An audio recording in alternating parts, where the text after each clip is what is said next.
Le premier reportage nous emmène dans un univers microscopique que nous vous avions déjà fait connaître, celui des virus bactériophages. Ces virus sont capables de pulvériser les pires bactéries multirésistantes. Ils sont le dernier espoir pour les patients toujours plus nombreux, infectés par ces germes contre lesquels les antibiotiques sont devenus impuissants. Ces virus tueurs de bactéries ne sont pas faciles à trouver, à purifier et à administrer. Pour en bénéficier, il faut donc avoir la chance de tomber sur une équipe médicale qui y croit et qui se bat pour pouvoir les utiliser. Phagothérapie, le traitement de la dernière chance, une enquête d'Alain Orange et Bernard Novet.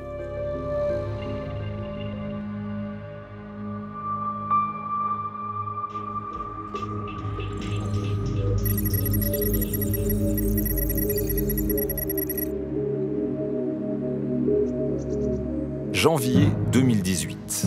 Ce pharmacien hospitalier se prépare à une grande première. Une solution contenant des virus va être injectée directement dans les veines d'un patient.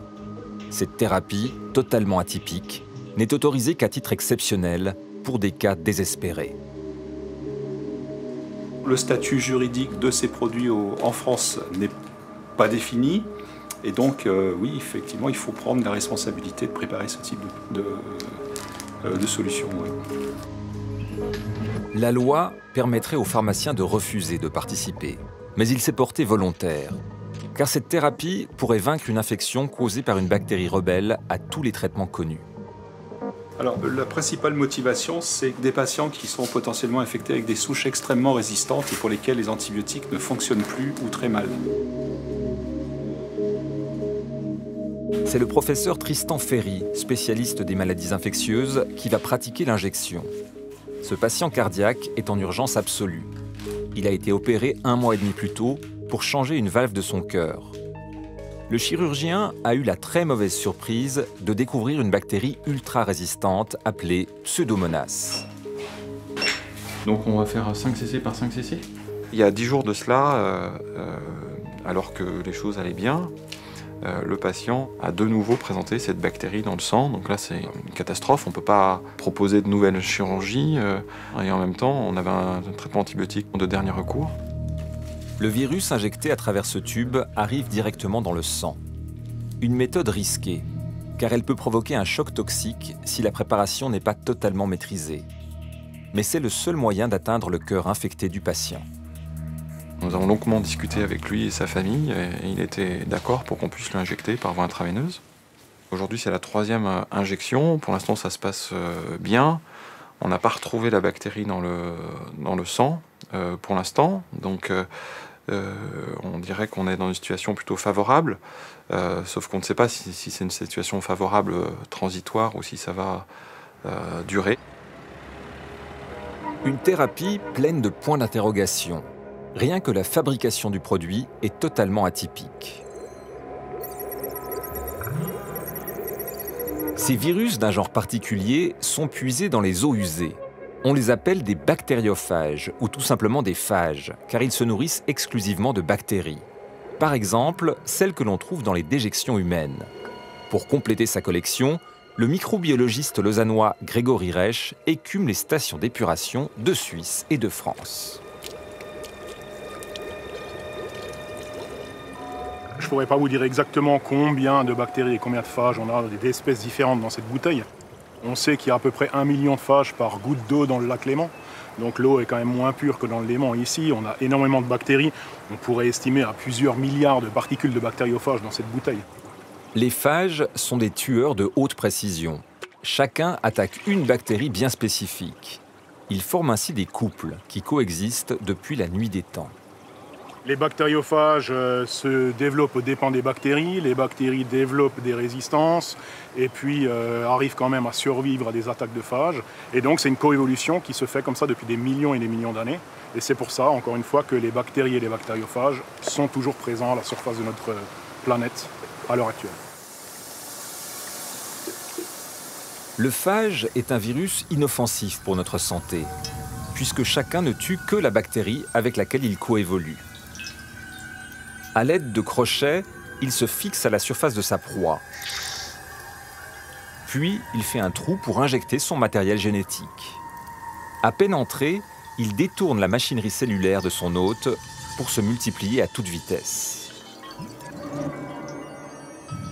Au bout de 30 minutes, la bactérie explose en libérant des centaines de nouveaux phages. Chacun part tuer une nouvelle bactérie.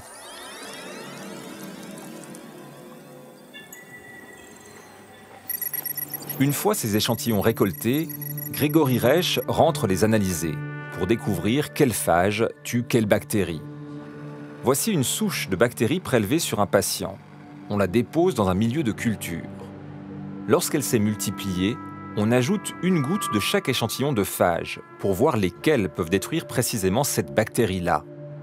Des taches claires vont apparaître là où les bactéries ont été éliminées. Donc dans la première ligne, on voit 6 taches claires qui correspondent donc à 6 échantillons différents de 6 stations d'épuration différentes. Et on voit que les taches sont très claires, donc on a un résultat positif et un phage qui tue la bactérie du patient. Plus bas par contre, pas de taches claires. Ces échantillons-là ne contiennent aucun phage tueur pour notre bactérie. Les phages capables de détruire des bactéries dangereuses pour notre santé sont soigneusement conservés. Le but est de constituer une collection la plus complète possible. Voilà, c'est dans ces grands frigos qu'on a notre banque de bactériophages. Alors ça se présente comme ça. On a par exemple ici des bactériophages dirigés contre une bactérie qui s'appelle Acinetobacter baumannii. Donc vous voyez qu'on a des petits tubes comme ça qui contiennent 1 millilitre. Et on a là par exemple le phage qu'on a appelé 3014. On a également des phages dirigés contre Escherichia coli. Vous voyez, on en a 9 par ligne, hein, donc ici on en a 45, 48. Et ici on a des phages dirigés contre Pseudomonas aeruginosa, vous voyez qu'on en a quelques-uns aussi. Et on a même des phages contre Staphylococcus aureus.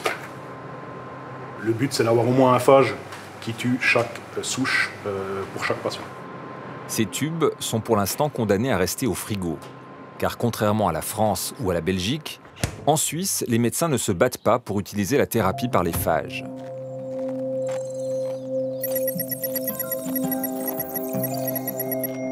Maya Chalet en a fait la difficile expérience.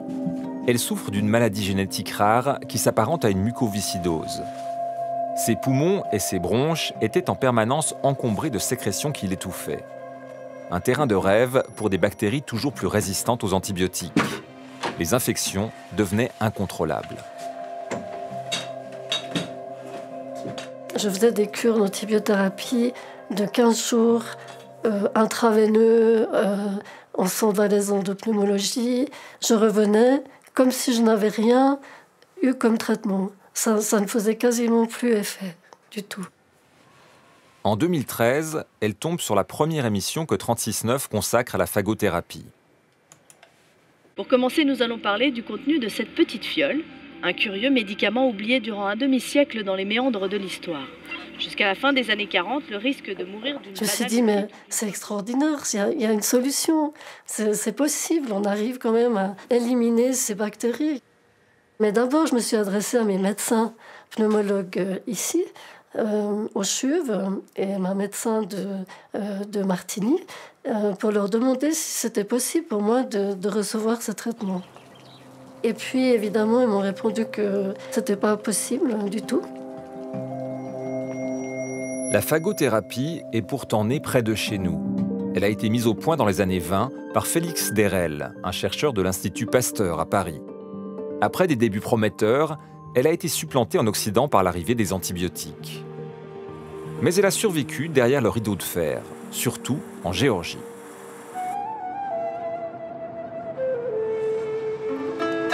Aujourd'hui encore, de nombreux malades occidentaux partent se faire soigner à Tbilissi, comme le montrait notre précédent reportage. C'est ce qu'a fait Maya en 2014. Grâce à une association, elle a pu se joindre à un petit groupe de patients français et bénéficier de 3 semaines de traitement sur place. Ça, c'est l'inhalateur pour traiter les bactéries dans les poumons. Donc, je respire ces phages directement. Le traitement pour les sinus, il se faisait... C'était une médecin ORL qui venait spécialement pour moi tous les jours et qui me mettait des tiges de coton imbibées de phages directement dans le nez. Les patients reçoivent aussi des antibiotiques et des vitamines par intraveineuse. Après 15 jours, des analyses révèlent que Maya s'est déjà débarrassée d'une bactérie particulièrement résistante. C'était la fête. Là, ça fait des années que je n'arrive pas à m'en débarrasser.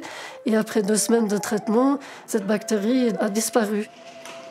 Finalement, 2 bactéries sur 3 sont définitivement vaincues. Maya est soulagée physiquement et moralement. Elle abordera en bien meilleure forme une double greffe pulmonaire quelques mois plus tard. Alors pourquoi la phagothérapie n'est-elle accessible qu'au prix d'un long et coûteux voyage ? C'est indispensable que les choses avancent pour le bien-être des patients. Pour moi, bon, les choses sont faites, mais disons pour des jeunes qui souffrent de mucoviscidose, qui auraient un bénéfice énorme de recevoir ce traitement. Et donc il faudrait que ça revienne chez nous. Bien évidemment.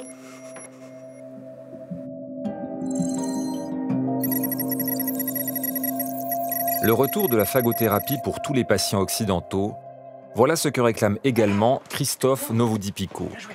Il y a 4 ans, il a dû partir en Géorgie pour sauver sa jambe. On en parle, oui, mais on devrait en parler 100 fois plus. Parce que c'est quand même la médecine de demain. Aujourd'hui, on est dans un monde d'antibiorésistance majeure. Et on a une solution. Je ne dis pas on a la solution, mais on a une solution à portée de main et on ne l'utilise pas. Je me pose des questions. Allez. Christophe souffrait depuis l'enfance d'une fracture du fémur infectée par des bactéries multirésistantes. Après 20 ans de traitement lourd et une rémission, il subit une rechute en 2011. L'os de sa jambe gauche est colonisé par un staphylocoque doré qu'aucun antibiotique ne maîtrise. Les derniers temps, c'était de l'intraveineux avec une voie centrale, jusqu'à 3 perfusions simultanées, 24 heures sur 24, 7 jours sur 7, en hospitalisation à domicile, avec des infirmières donc, qui viennent chez vous 3 fois par jour pour changer vos antibiotiques. Et tout ça pour un résultat final qui était un échec. Celle-ci, je pense qu'elle est très parlante. C'est cet hémi-pantalon que j'ai porté pendant plus d'1 an et demi. Donc qui part de la base du pied, qui remonte jusqu'au niveau de l'aine, et puis un corset qui vous prend tout le dos, la ceinture abdominale, et qui est tenu par des velcro. Ça vous fait mal, enfin c'est l'enfer. Les médecins m'ont proposé une désarticulation, c'est-à-dire une amputation au niveau de la hanche, l'ablation totale du membre inférieur. Et j'ai refusé ce diagnostic. Désespéré et à bout, Christophe tente le voyage en Géorgie. Bonjour à tous. Eh bien, vous allez assister en direct à ma première prise de bactériophage. À votre santé. Un traitement de 15 jours, prolongé ensuite à la maison, vient à bout des 5 bactéries résistantes diagnostiquées par les médecins géorgiens. De retour en France, Christophe peut affronter une ultime opération orthopédique et régler définitivement son problème. Ok, thank you. Effectivement, la biopsie osseuse est revenue stérile. Il n'y avait plus de staphylocoque doré. Et puis voilà, j'ai conservé ma jambe et je suis toujours là. Pour que d'autres malades puissent bénéficier du voyage, il a fondé une association qui récolte des dons sur le net. Elle a déjà aidé une 15aine de personnes à partir en Géorgie. Un périple usant et cher qui reste hors de portée pour de trop nombreux malades. Le but premier de cette association est de militer pour le retour de la phagothérapie en France. Chaque semaine, chaque mois, chaque année qui passe, c'est autant de décès, de familles détruites, de gens dont la vie est détruite. À mon avis, c'est beaucoup, beaucoup trop lent.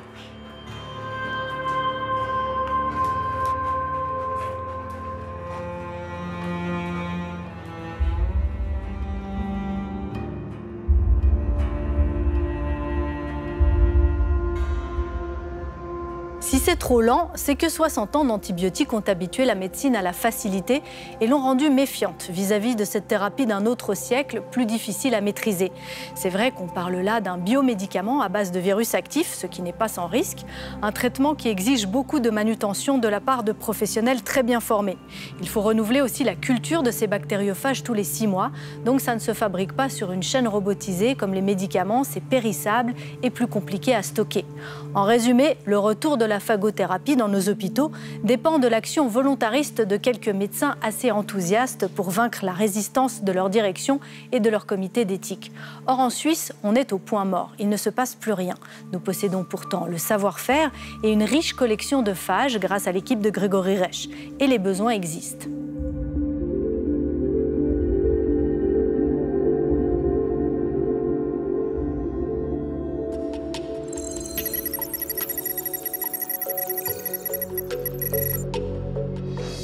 Alain Sauty est l'un des rares médecins suisses à s'intéresser activement à la phagothérapie. Ce spécialiste de la mucoviscidose voit ses patients survivre aujourd'hui beaucoup plus longtemps. Mais ces progrès amènent aussi des infections bactériennes toujours plus incontrôlables. Encore, et vous prenez beaucoup d'air. Et vous vivez gentiment, très longtemps. Allez-y, encore. Les patients sont colonisés par des bactéries depuis tout petit. Le profil des bactéries change avec le temps et on est confronté à des résistances quasiment à tous les antibiotiques. Alors, des phages qui nous permettent de contourner les résistances que les germes ont acquis face aux antibiotiques, c'est évidemment extrêmement intéressant parce qu'on pourrait à ce moment-là combiner des antibiotiques et des phages ou faire des alternances phages, antibiothérapie, etc. Plusieurs patients d'Alain Sauty sont déjà prêts à se porter volontaires pour cette thérapie porteuse de tous les espoirs. Le jour où ce type de médicament est disponible, ce sera certainement utilisable par tous les centres qui s'occupent de mucoviscidose. Je comprends l'attente parce que comme certains patients ont des germes extrêmement résistants, on est des fois dans des impasses ou dans des difficultés thérapeutiques. Donc cette opportunité de traitement est évidemment source d'un grand espoir. Bien sûr qu'on aimerait que ça bouge plus rapidement. À nos frontières, d'autres pays sont moins attentistes. Ce qui a tout changé, c'est une première grande étude européenne sur la phagothérapie, dont les résultats seront publiés prochainement. Ce projet, nommé PhagoBurn, réunit 3 pays, la France, la Suisse et la Belgique. Mais seule la Suisse n'a finalement fourni aucun patient. Il faut dire qu'il fallait vaincre la méfiance des autorités sanitaires. Pour des thérapies très innovantes, porteuses d'espoir, il faut d'emblée qu'on s'entoure de garanties, de sécurité dans l'administration et qu'on ne va pas faire n'importe quoi. L'enjeu est tellement important qu'il faut qu'on avance à la fois avec l'arme de l'efficacité dans la main, mais aussi avec celle de la prudence dans l'autre main, pour être sûr d'avancer dans la bonne direction. Je pense que le public cible, ça doit plutôt être les médecins, dans le sens où il y a encore pas mal de médecins qui sont sceptiques, et de montrer qu'on a... Dans cette étude, on a testé un cocktail de phages sur les grands brûlés. Mais à l'avenir, on traitera des cas aussi divers que des infections urinaires ou osseuses, des otites ou des sinusites chroniques. Tout reste à inventer. Il faudra trouver les modalités d'administration, la concentration, la fréquence d'administration, la voie d'administration, la composition des cocktails. Est-ce qu'il faut des gros cocktails avec beaucoup de phages à l'intérieur ou peu de phages? Tout ça, ça reste à découvrir, donc ça va demander un peu de temps.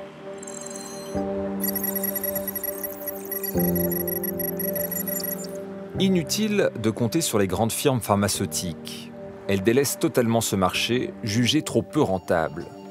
Car les phages n'ont rien d'un médicament standard fabriqué à la chaîne. Il s'agit au contraire d'une médecine hautement personnalisée. C'est une petite entreprise de 12 employés qui a fourni l'étude PhagoBurn. Ici, on dresse la carte d'identité génétique complète de chaque phage. Alors cet ADN, effectivement, on le séquence. Voilà, donc là vous avez typiquement le schéma d'un ADN de bactériophage. Donc tout ça c'est son ADN. Les phages sont aussi purifiés pour éviter de dangereuses réactions chez le patient. Lorsque le phage se multiplie, évidemment, il tue les bactéries qui ont éclaté et dont tout l'intérieur se retrouve dans le jus de culture des bactériophages. Et dans ces composants, vous avez effectivement des toxines qui peuvent être absolument dramatiques chez l'homme. Il faut s'en débarrasser parce qu'elles sont responsables de fièvre ou de chocs endotoxiniques qui rendent les gens carrément vraiment très très malades. Fabriquer des phages aux standards de qualité européens coûte cher.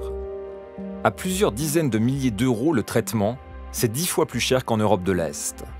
Qu'importe, ici, on croit au grand retour des phages. On est en train de commencer un projet pour monter une usine de fabrication pharmaceutique en France, à Nantes, qui va fabriquer des phages adaptés à la pharmacopée européenne, de façon à pouvoir ensuite les commercialiser comme n'importe quel médicament.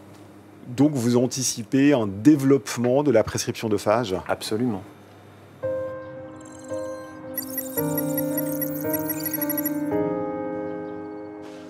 Voici un patient qui a bénéficié des phages de Ferrecides. À près de 80 ans, René Nicot a failli perdre sa jambe.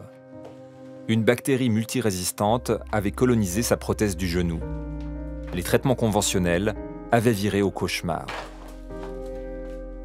Très lourd antibiotique, très lourd effet secondaire, à savoir 20 kilos en moins, une douleur énorme, plus manger, comme un homme condamné.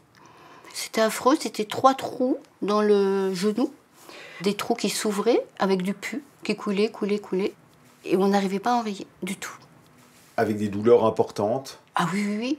On a dû remettre des antidouleurs et puis il ne dormait pas la nuit. Une infection de prothèse est particulièrement difficile à traiter puisque la bactérie produit souvent une espèce de biofilm, une espèce de colle. Et lorsque cette glu est constituée, la bactérie fait corps de manière définitive avec ce matériel. C'est impossible de l'éradiquer mécaniquement ou chimiquement. Le seul moyen de guérir le patient est d'enlever la prothèse, de la remplacer. Vous imaginez si la nouvelle prothèse s'infecte également, on arrive dans des situations assez difficiles. La jambe de René Nicot est de toute façon trop abîmée pour changer sa prothèse. Il faudrait l'amputer. Pour échapper à ce scénario catastrophe, les médecins parient sur les phages. Il y a certaines données qui montrent que le phage peut pénétrer le biofilm. Donc ça, c'est quelque chose d'important. Jusqu'à quel point, on ne sait pas.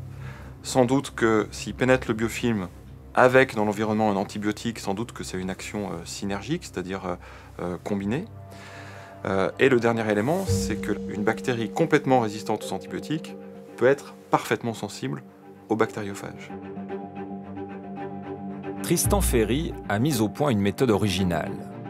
On ouvre l'articulation pour nettoyer soigneusement la prothèse, puis on recoue la plaie et on injecte à l'intérieur une pleine seringue de phages. Ils vont manger des bactéries et du même coup se multiplier dans cette poche étanche. Une réaction qui s'auto-entretient en quelque sorte. 2 mois plus tard, la plaie a presque disparu. Après 3 ans d'immobilité, René Nicot recommence à marcher.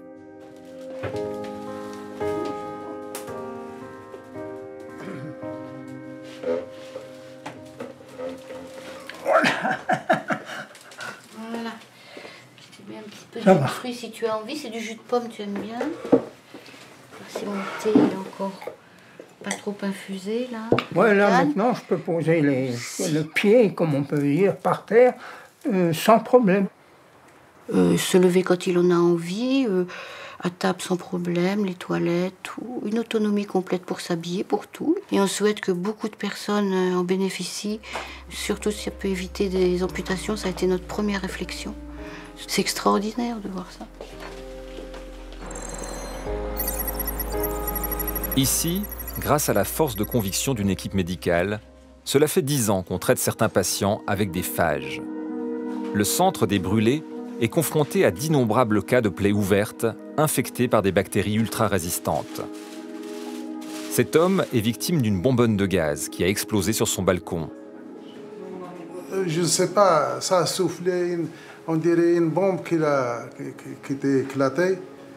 J'ai essayé de me délivrer, comme on dit, me délivrer. J'ai arraché tous mes vêtements, je les jetés. Et de là, il y avait les pompiers qui sont venus. Ils ont trouvé tout éteint. Et de là, ils m'ont fait monter à ma douche avec de l'eau froide. On est face à un patient qui est chez nous depuis 6 à 8 semaines. On a des bactéries qui deviennent résistantes à tous les antibiotiques et antiseptiques qu'on met localement.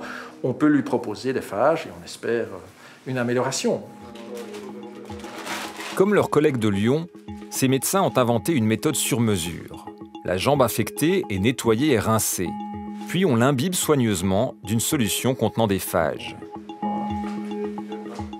On referme ensuite le bandage en posant 2 sondes. Elles permettent de réinjecter des phages matin et soir pendant 10 jours.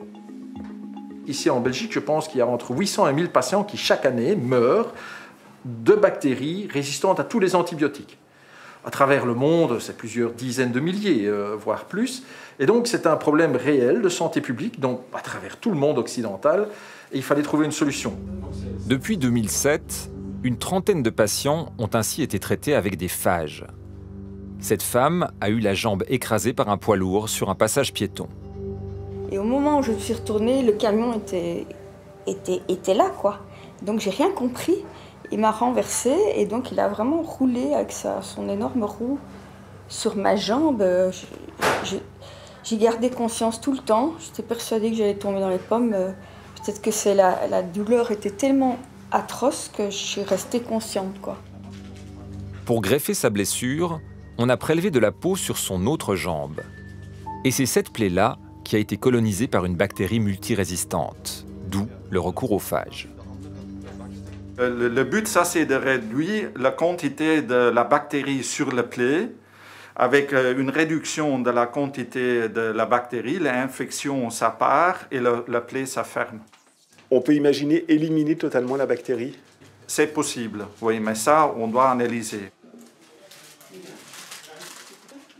Ils m'ont dit, voilà, on essaye par cette thérapie. On a déjà eu des bons résultats. Et voilà, l'idéal, ce serait que ce germe s'en aille. Mais voilà, on ne peut pas vous garantir à 150% qu'il va partir, quoi. Et bon, voilà. Enfin, moi, j'y crois. Et donc ça fait beaucoup. Hein. Les phages sont fabriqués sur place, dans un laboratoire high-tech. Les précautions pour éviter toute contamination sont poussées à l'extrême. Et certains de ces phages sont isolés en Géorgie, par exemple. Il y en a qui sont isolés en Russie, en Belgique. Après, ils sont caractérisés et après, ils sont produits et purifiés. Dans le cours de cette année, on va passer à une plus grande échelle.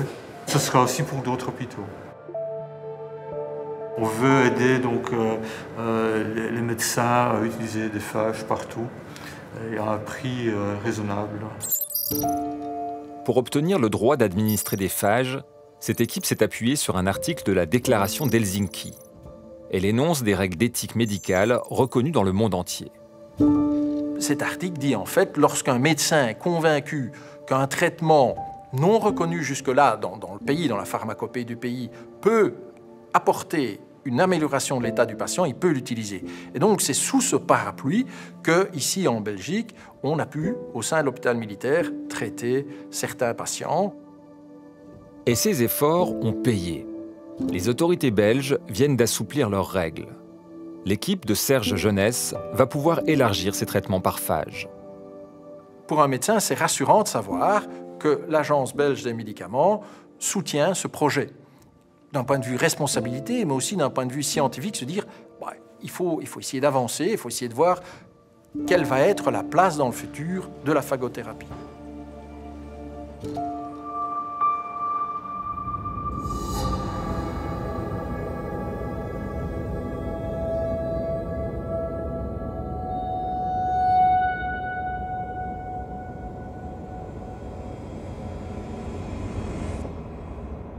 Pour terminer, les nouvelles des témoins du reportage sont bonnes, ils vont bien. Le patient cardiaque a été épargné par l'infection pendant 5 semaines après le tournage, mais des bactéries ont survécu et il va recevoir un nouveau traitement combiné de phages et d'antibiotiques.